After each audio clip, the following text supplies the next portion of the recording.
Dalam kehidupan berumah tangga, setiap orang tua pasti menginginkan memiliki anak keturunan yang berkualitas. Anak keturunan yang berkualitas akan memberikan kebanggaan bukan saja bagi kedua orang tuanya, tetapi juga bagi masyarakat, bangsa, bahkan bagi Rasulullah Shallallahu Alaihi Wasallam. Maka untuk mendatangkan generasi yang berkualitas itu perlu proses yang sangat lama dan proses yang harus ditempuh dengan sangat ulet oleh kedua orang tuanya. Dari mulai berada di alam kandungan, kemudian ketika baru lahir, kemudian setelah masa kanak-kanak, bahkan sampai masa anak-anak itu menginjak dewasa remaja, itu semua harus melalui pendidikan yang sangat kompleks dan betul-betul harus dilakukan dengan penuh ketekunan oleh kedua orang tuanya agar melahirkan generasi yang berkualitas. Dan ketika generasi yang berkualitas itu tercipta dan terlahir, maka sudah pasti ini merupakan aset bagi kedua orang tuanya, yang bukan saja aset itu akan memberikan kebaikan di dunia, tetapi juga akan membawa keselamatan bagi kedua orang tuanya di akhirat kelak. Tapi ingat, tidak sedikit dari orang tua yang kemudian melalaikan pendidikan bagi anak-anaknya, yang tidak peduli dengan kualitas yang dimiliki oleh anak-anaknya, sehingga anak-anaknya begitu terlahir ke dunia dibiarkan begitu saja tanpa dibekali dengan pendidikan umum maupun pendidikan agama, tanpa dibekali dengan akhlakul karimah, maka akan lahir generasi yang sangat lemah. Dan inilah yang dikhawatirkan oleh Allah Subhanahu wa taala di dalam firman-Nya surat An-Nisa ayat 9. Dan ini pula yang termaktub di dalam keterangan tafsir Al-Misbah, bahwa Allah Subhanahu wa taala menyatakan wal yakhshal ladzina law taraku min khalfihim dzurriyyatan di'afa, al-ayah. Dan hendaknya merasa khawatir di antara kalian semua kalau seandainya akan meninggalkan anak keturunan yang lemah. Yang perlu kita garis bawahi dalam ayat tersebut adalah dzurriyyatan di'afa, generasi atau anak keturunan yang lemah. Karena ini dikhawatirkan oleh Allah akan lahir dari kalangan kaum muslimin anak-anak generasi yang lemah. Sebagian mufasir atau orang-orang yang ahli dalam bidang tafsir Al-Quran menjelaskan bahwa yang dimaksud lemah di situ setidaknya mencakup 3 hal saja. Yang pertama adalah lemah dalam hal keimanan kepada Allah Subhanahu wa taala.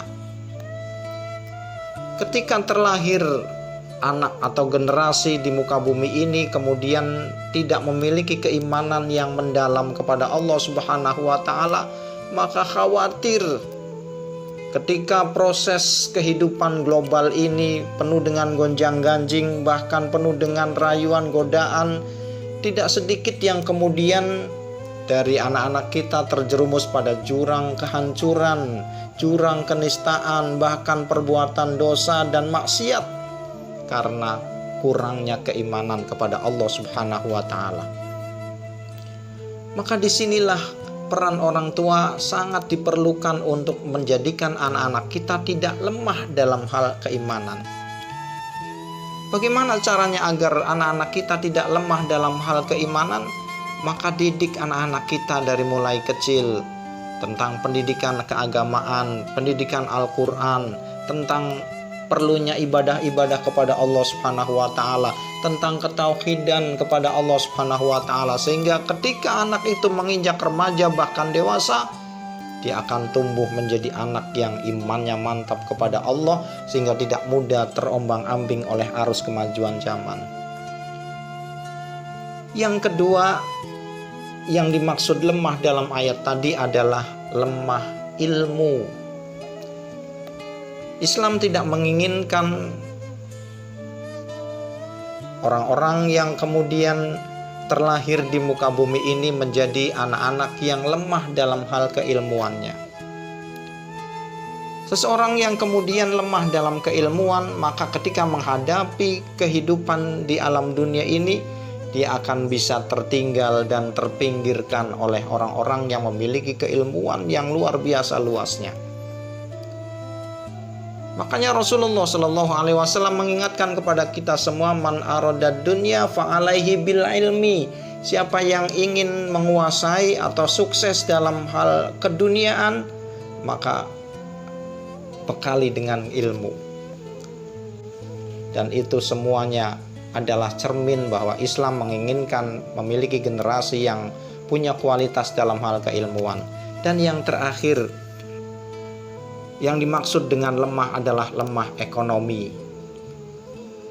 Hidup di alam dunia tidaklah nyaman ketika kita tidak dibekali dengan ekonomi yang mapan.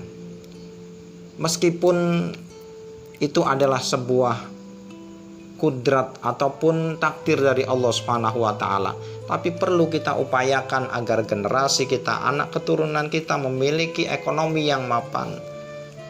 Karena tidak sedikit orang-orang yang kemudian menjual akidahnya karena ekonominya lemah.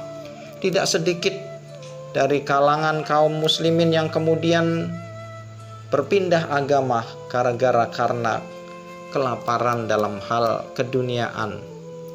Maka disinilah perlu kita bekerja keras, berupaya mencapai cita-cita yang tinggi agar kita kemudian ekonominya bisa menjadi pemenang di alam dunia ini, sehingga kita benar-benar melahirkan anak-anak kita yang berkualitas, baik keimanannya, keilmuannya, atau ekonominya, sehingga kehadirannya di muka bumi ini akan bisa dirasakan dan menjadi kehadiran yang dinanti-nantikan oleh setiap orang.